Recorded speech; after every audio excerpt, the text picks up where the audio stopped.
There is one more fantasy author that I would recommend, and I have his book around here somewhere, but I am not 100% certain where it's at.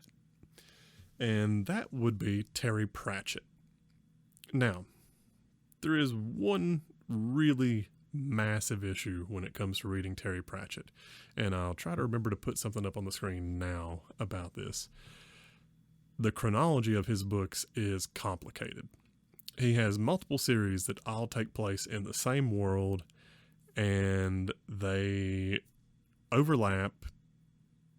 You don't need to really be familiar with them to enjoy the other ones, but they all follow different aspects of things going on in the disc world. Now, there's one strike against this being a beginner series, and it's not the language, because it's actually very accessible linguistically. It is at least somewhat of a parody series. And the issue is you have to be a decently well-versed reader to be aware of some of the things that he's making fun of or making references to. So as a beginner reader, his series may not be the absolute best for you. However, if you're familiar with the stuff that you had to read in high school, or you're still in high school and reading some of these classic books and stuff right now, it may work. Personally, I would recommend just reading his books in publication order. His writing style really refines over time, and he gets significantly better by the end than he was at the beginning, to the point where, looking back on it, once I got to his last couple books that he wrote before dementia set in fully and he just stopped being able to write, I don't know that I could have went back and enjoyed them as much as I did if I didn't read them in the order that he released them.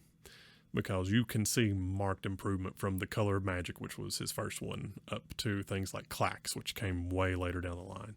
They're all good books. This is, yet again, I kind of hesitate to recommend them because there's a massive amount of them, and I mentioned earlier that can be sort of a daunting factor when it comes to doing fantasy series, but in a lot of modern fantasy lists, he seems to be just kind of left off. I feel like Terry Pratchett is on par with Stephen King, but doesn't get the recognition that he should. He did at one point in time, but since he's not been around for a while now, it seems like his name's sort of fading off faster than I would have expected. But anyway, people like me will help keep him around.